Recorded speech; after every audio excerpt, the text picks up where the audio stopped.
Before I start this video, just want to address a few things that some people still bringing up. Um, the people saying Floyd ducked Mosley in his prime. Keep in mind that Mosley was in the sport 3 years before Floyd became pro. Okay, what people are talking about Mosley's prime down at the 140 weight class.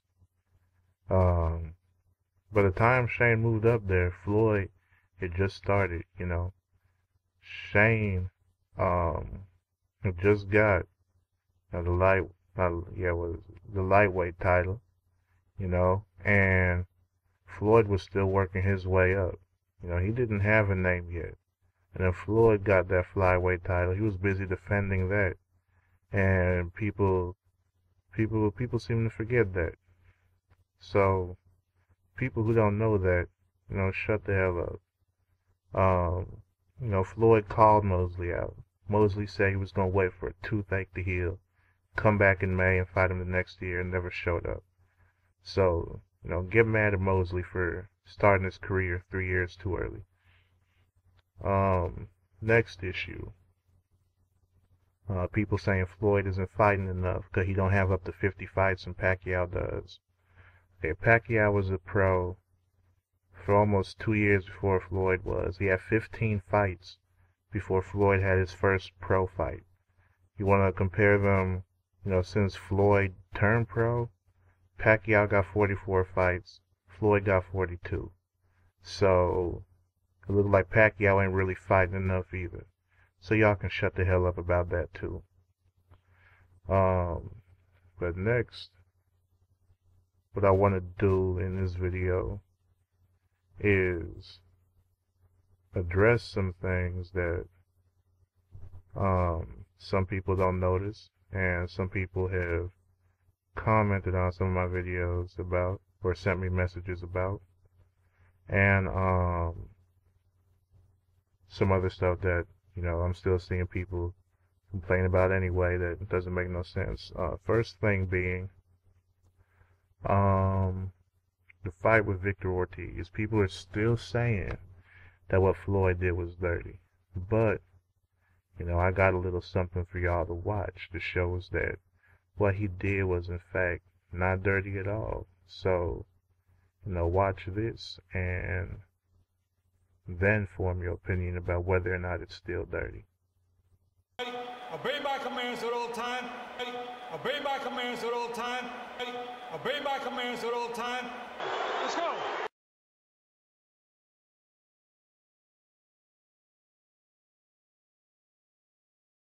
Let's go. Let's go. Let's go.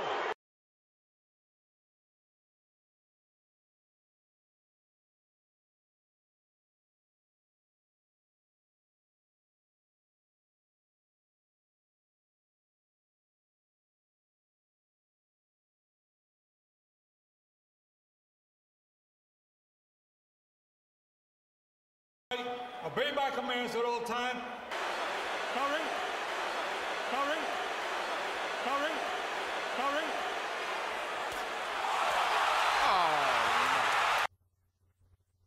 Next thing I want to address is people who are saying Floyd and Roy Jones aren't the same and shouldn't be compared. I know you hear a couple of the commentators, I forget which fight it was. It was the fight when Floyd came out in that gladiator costume. Floyd came out in that gladiator costume. They're talking about how he looked like a mini Roy Jones, and they're also talking about their styles, how they're kind of the same. And people seem to forget Roy. He did a lot of leading with the left hook and the straight. And Floyd, earlier in his career, he was doing a lot of leading with the left hook, and then also, started leading with the straight as well, and started abandoning the jab, not jabbing as much. And that's something that Roy Jones did. The difference being, since Floyd messes up his hands. You know, he don't throw combinations as much as he used to during his earlier years. And, you know, that's the one thing that sets them apart. That and the fact that, you know, Floyd blocks more than Roy did when he was fighting. And, you know, I got some examples of that for y'all to see too. Next thing on my list would be, you know, people classifying how great a boxer is based on how many knockouts they have or how many fights they have. Now let me tell y'all something. People who truly understand the sport and can appreciate skill, or basically just appreciate all aspects of it, you know, not just the brawling or not just the technical aspect. I'm talking about people who just love the sport in general, been watching it for a long time, seen so many different styles, but you know, it doesn't matter to them because they just love boxing. They can understand this. Other people who are looking for a street fight or brawl, or you know, just casual fans, or even if you're a Pacquiao, you know, you might not be able to comprehend what I'm about to say.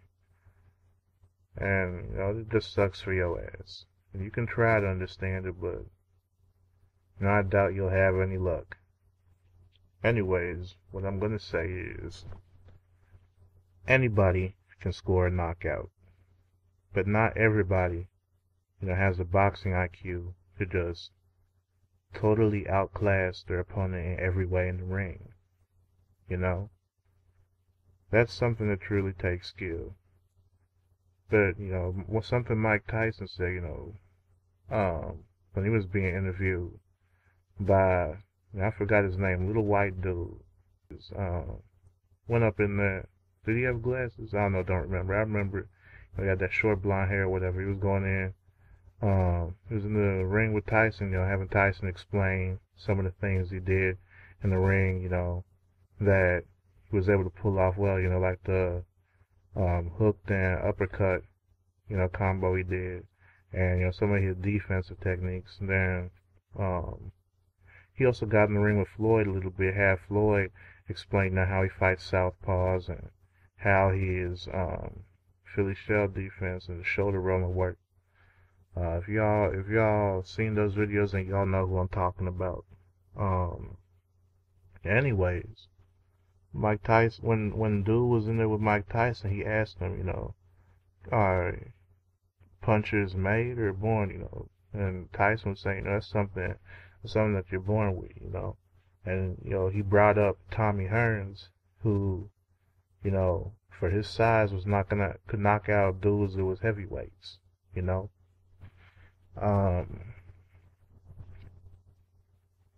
And with that aspect of it, you know, it does take some skill, you know, to get a knockout consistently. I mean, you know, Mike, you know, he had that defense and he could catch people off guard, and he does hit hard, period, you know.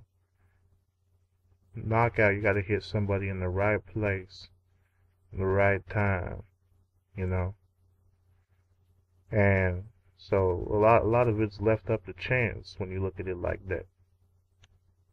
You know, not all knockouts, you know, is chance. You know, there's some people who, you know, they hit hard, so you know they're gonna get a knockout eventually at some point in their fight. But then you got some people just flailing wildly, you know, like a fish out of water, the way Pacquiao does. And, you know, they might connect and get a knockout. But, you know, you can't take away from someone who's going to display their boxing IQ just because they don't have KOs on their record. You know, Floyd has, what, a 60-something KO rate. You know, he won more than half his fights by knockout. Let's see. He got about a 62%, you know, KO rate. That's not bad. You know, it's not bad at all. But people saying that the fighter isn't great because they don't have a lot of fights or don't have a lot of knockouts. You know, that's like LeBron James situation. Is he a good player? Yes, but you know, people say he's not that great because he doesn't have any championship rings. Like they don't realize, you know, a player don't make the team. You know, I mean, look at Allen Iverson. People who watch basketball when, you know, Allen Iverson was coming up, when he was in his prime, doing all the things he did, all those awards he got, you know, shows like he never had a championship ring either. But you know, there's a whole bunch of people who say that he's a great player because they saw what he was doing. You know, and it's that same thing with boxing. Can't say that a fighter isn't great just because they don't have knockouts. You know, it take more skill to, you know, just outclass a person. Like I said earlier, just, you know, make them miss and hit them in the fucking face. You know, while they trying to catch you and can't do nothing about it, just because, you know, your defense is good and, you know, they have no way around it. Well, that takes skill. Not every fighter can do that. Any fighter can get a knockout. Not every fighter can, you know, put on a display like that and truly showcase, you know, what they know about the sport. You know, so that's something that y'all need to realize. Well, that's it for this video. I got part 5 of my Mayweather versus Pacquiao saga coming up pretty soon. I'm hoping to have it done for the end of the week, but if not, y'all can probably expect it on the weekend. So, you know, just stay tuned for that. Thanks for watching.